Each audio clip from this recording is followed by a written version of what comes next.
Bonjour à tous, j'espère que vous allez bien. Nous revoilà pour une toute nouvelle vidéo, exercice module 1 et 2.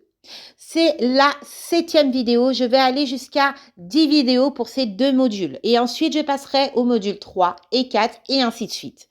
Dans ces vidéos, tu vas retrouver des QCM et parfois des schémas et très prochainement des cas cliniques. Je t'invite, si la vidéo va beaucoup trop vite et que tu n'as pas le temps de répondre aux questions, de mettre sur pause. N'hésite pas également à te noter, voir où sont tes faiblesses pour qu'ensuite tu progresses et que tu saches où tu en es. N'hésite pas à, quand tu as 8 minutes ou 10 minutes, à revoir quelques vidéos, peu importe le sens que tu regardes ces vidéos, mais entraîne-toi le plus possible. Crois-moi, cela va rentrer. Ici, tu as l'essentiel pour passer ton examen. N'hésite pas, si tu as des questions, à le mettre en commentaire. Si tu as une proposition pour un autre style de vidéo qui t'aidera tout simplement à passer ton examen, n'hésite pas à le mettre. Je te répondrai dans les plus brefs délais.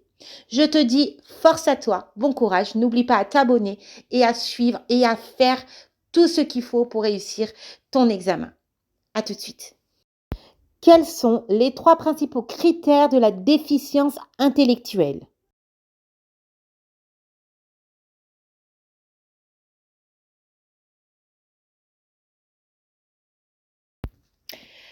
Les principaux critères de la déficience intellectuelle sont le fait d'un déficit des compétences intellectuelles, la capacité d'adaptation limitée, l'apparition avant l'âge adulte. Quelles sont les pathologies et troubles souvent associés à la déficience intellectuelle?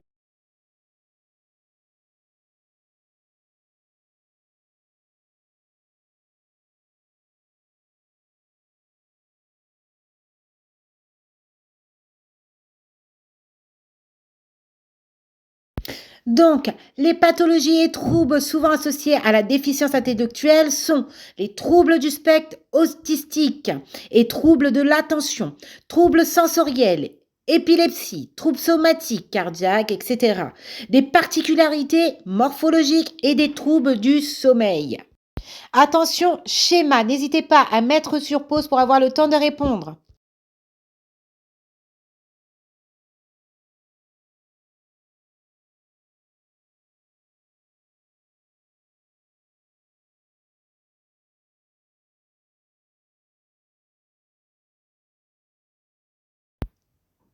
Correction. Donc devant, c'est l'acrosome, puis ensuite vient le noyau, la centriole, puis vient les mitochondries, puis ensuite, pour finir, la queue qui est la flagelle. Explique-moi avec tes mots quel est le rôle de l'épididyme.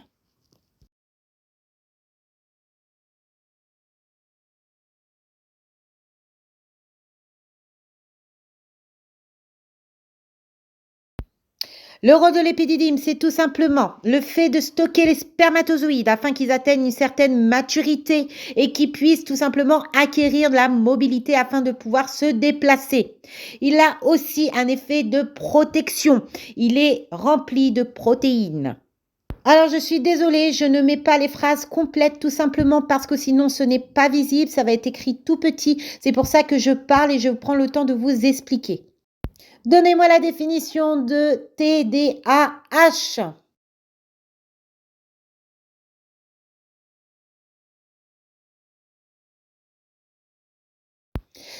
TDAH, trouble déficit de l'attention avec ou sans hyperactivité.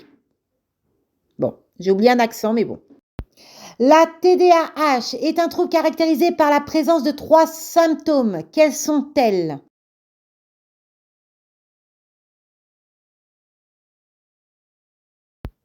La TDAH est un trouble caractérisé par la présence de 3 symptômes. Quels sont-elles?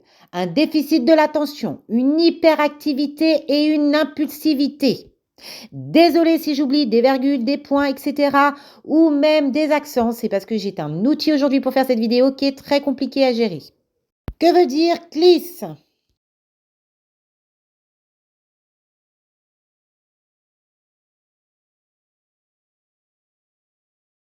CLIS veut dire classe d'intégration scolaire. Aujourd'hui, vous devez procéder à une toilette génito-anale chez une femme. Dites-moi dans l'ordre comment vous allez procéder.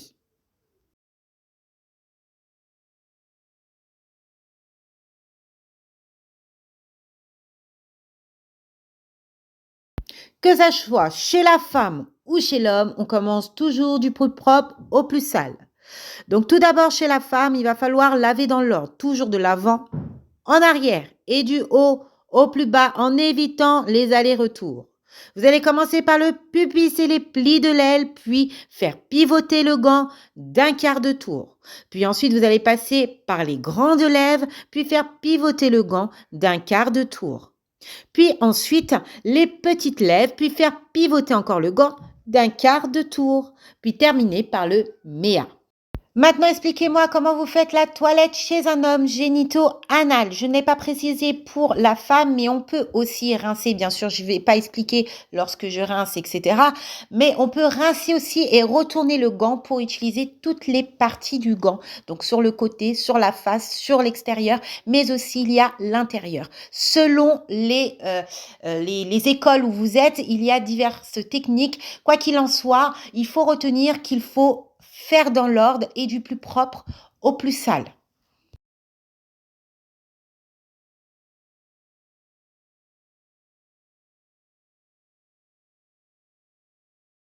Donc, je ne vais pas écrire, je vais simplement vous expliquer. Donc, chez l'homme comme chez la femme, il faut faire de l'avant vers l'arrière, à part si c'est énormément souillé, on va dégrossir.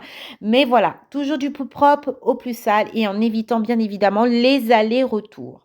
Donc, on va commencer par le pubis et le pli de l'aile, puis faire pivoter le gant d'un quart de tour. Puis ensuite, le pénis, puis faire pivoter le gant d'un quart de tour. Et après, par la suite, on va décaloter et laver le gland, puis faire pivoter le gant d'un quart de tour. Puis, on va terminer, bien évidemment, par les bourses.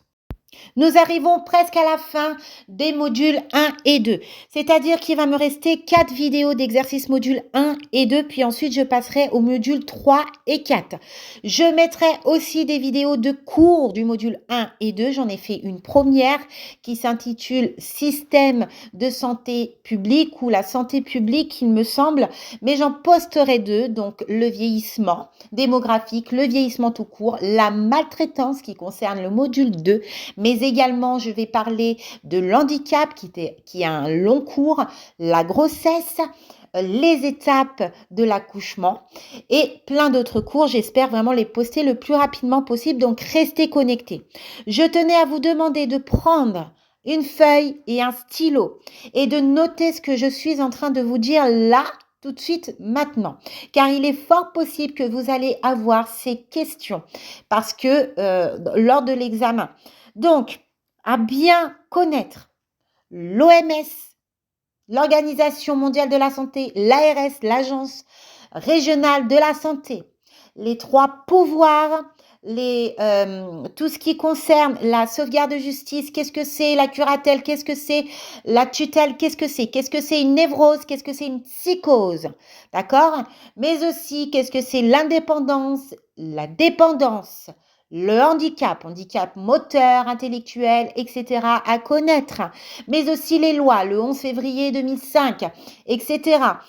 Il est important de noter cela car ça fait partie des essentiels du module 1 et du module 2. Donc voilà, notez ça et apprenez. Si vous n'avez pas compris quelque chose sur une vidéo, n'hésitez pas à le mettre en commentaire. Peut-être que je pourrais faire une vidéo avec une parenthèse sur ce que vous n'avez pas compris. Voilà, n'hésitez pas. Ici, on est là pour partager.